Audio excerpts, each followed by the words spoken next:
नमस्कार, स्वागत है आपका हमारी इस खास पेशकश में। मैं हूं अनुराग दीक्षित और राष्ट्रीय स्तर तमाम बड़ी खबरों पर बात करने के लिए हमारे साथ स्टूडियो में मौजूद हैं केजी सुरेश, वरिष्ठ पत्रकार हैं, अखबारों में कॉलम लिखते हैं। बहुत बहुत स्वागत है आपका कार्यक्रम में। आज के अखबारों की जो बड़ी खबरें हैं राष्ट्रीय स्तर की, उनकी बात की जाए तो शाहिद सिद्दीकी द्वारा कवर किया गया इंटरव्यू पर भी मैं आपसे समझना चाहूंगा। उसको लेकर भी लोग अलग अलग तरीके से परिभाषित कर रहे हैं। हालांकि शाहिद सिद्दीकी बार बार ये सफाई दे रहे हैं कि वो सिर्फ नेता ही नहीं है, पत्रकार भी है और एक पत्रकार की हैसियत से उन्होंने नरेंद्र मोदी का इंटरव्यू किया है, जिसको लेकर अब लोग ये भी कह रहे हैं कि नरेंद्र मोदी की निगाहें अब दिल्ली की ओर हैं, इसीलिए ये इंटरव्यू दिया गया है। आप किस तरीके से देखते हैं इस पूरी खबर? नहीं, मैं तो ये समझता हूं कि नरेंद्र मोदी कहीं ना कहीं जो है एक व्यापक राष्ट्रीय ऑडियंस की तरफ जो है वो प्रयास कर रही है उन तक पहुंचने की, उन तक अपना संदेश देने की।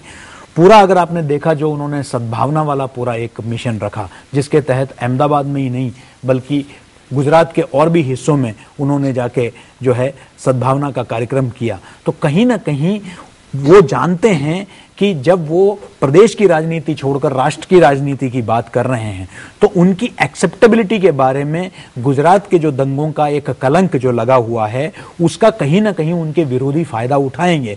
ये सिर्फ विरोधी यानी कि सिर्फ कांग्रेस ही नहीं, विरोधी यानी कि उनके जो प्रतिद्वंदी है इवन एनडीए में नीतीश कुमार जैसे, वो भी उसका पूरा फायदा उठाएंगे और कहीं ना कहीं उनकी जो नजरें हैं दिल्ली के और उस तरफ जो है उनके मार्ग में जो है कहीं ना कहीं कांटे बिछाएंगे। तो वो उन कांटों को हटाने का एक प्रयास कर रहे हैं, अपने मार्ग को निष्कंटक बनाने का कोशिश कर रहे हैं कि किस तरीके से उनके बारे में वो जो समझते हैं कि गलतफहमियां हैं, उन गलतफहमियों को वो दूर कर कर किसी न किसी तरीके से जो सेक्युलर और माइनॉरिटी जो हैं उनके पास अपना संदेश भेजना चाहते हैं कि मैं जिस तरीके से मुझे एक विलीफाई किया जा रहा है एक खलनायक के रूप में, मैं उतना बड़ा खलनायक नहीं हूं, मैं जो बिल्कुल, लेकिन पत्रकार के साथ साथ शाहिद सिद्दीकी समाजवादी पार्टी के वरिष्ठ नेता भी हैं, बड़े पद पर हैं, सांसद भी हैं। ऐसे में शाहिद सिद्दीकी का एक पत्रकार के तौर पर चुना जाना, क्या इसके पीछे भी कोई राजनीतिक वजह दिखती है आपको? देखिए, पत्रकार सबसे पहले पत्रकार होता है और उसका सबसे पहला जो लॉयल्टी भी है वो पत्रकारिता की तरफ है।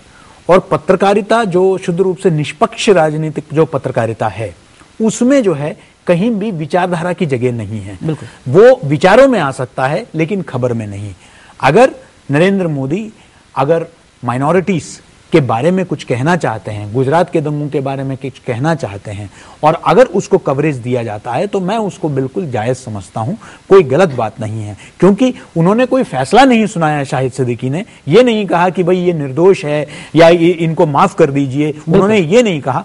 उनका जो कहना था उसको आवाम के सामने रखा है। अब ये जनता को फैसला करना है कि वो उन वक्तव्यों को फेस वैल्यू पर लें या वो जो है उसको एक विद पिंच ऑफ सॉल्ट जिसे कहते हैं। आप कह रहे हैं कि शाहिद सिद्दीकी ने अपना पत्रकारिता का जो धर्म है उसको निभाया है और ईमानदारी से उस धर्म को निभाया है। बहुत बहुत शुक्रिया आपका कार्यक्रम में समय निकालने के लिए और इन तमाम खबरों का विश्लेषण करने के लिए।